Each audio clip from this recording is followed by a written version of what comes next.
I got a patron request from the Master of Gaming to review the Netflix teen movie Do Revenge. This is one of those movies that got fairly strong viewership on Netflix, but I did not get around to watching until I got this request. This seems to be following the footsteps of films like Heathers and Mean Girls, with how it goes into the petty behavior of teenagers and the less rosy part of high school life. So what did I think of Do Revenge? To be honest, I had difficulty getting into the characters or finding much to attach myself to. It obviously exists in this overly exaggerated world to really show how a lot of these rich students live in their own bubble. However, I did not find a lot of the humor to be all that funny outside of maybe a few one-liners here and there. This is not the fault of the actors, who do give the roles their all, but the characters were not ones I found particularly interesting.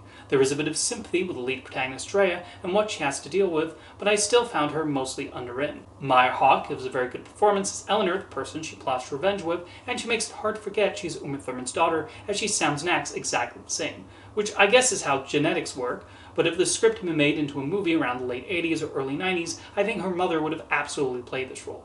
Unlike Drea, I did not feel that much sympathy for Eleanor through most of the movie.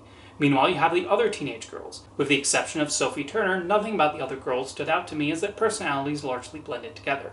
This does bring me to something I found a tad distracting about Do Revenge and a lot of other modern teen movies. Now, the practice of casting young adults or actors in their 20s as teenagers in high school movies is nothing new. It's been going on for decades, including in John Hughes movies. Did you know Alan Ruck was 29 in Ferris Bueller's Day Off? So that's to be expected.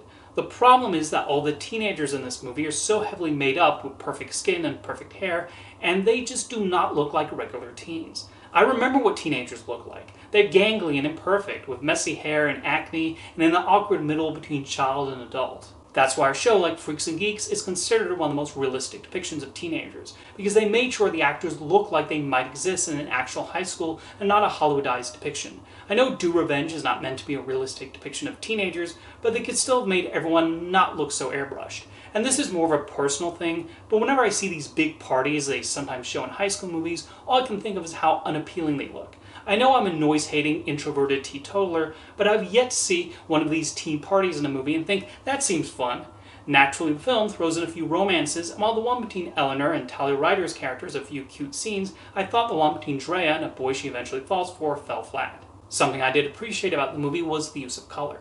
I know it seems strange to highlight the costumes in a high school movie, but I thought the uniforms worn by the students had a vibrancy that helped them stand out, and did at least give the movie a certain uniqueness. We even see how the students wear the uniforms in whichever way they feel most comfortable. You can certainly point out an obvious debt to teen movies like Clueless and Heathers and the eye-catching outfits in them, but costume designer Alana Morset still managed to make these her own. I also really like Sarah Michelle Gellar's small role as the headmaster, nicely calling back to her previous teenage roles, and she brings both the toughness and understanding of her performance as she tries to help Drea. Honestly, all the actors understood the kind of movie they were in and played their roles accordingly.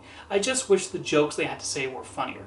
The movie also tries really hard to go for the emotions at times, and I do not think many of those moments were earned. It's a movie that wants to be biting and satirical, but also tap into the emotional difficulties of being a teenager and the petty rivalries that occasionally pop up. I just think Do Revenge struggles to do both in a satisfying way. It does seem like the sort of movie that'll be a big deal to the current generation of teens who look back fondly on it, much like movies like Mean Girls and The Breakfast Club are viewed on by the generations who connected with those. It just fell short for me personally. But if you've seen Do Revenge, let me know your thoughts in the comments, and thanks for the request, Master of Gaming.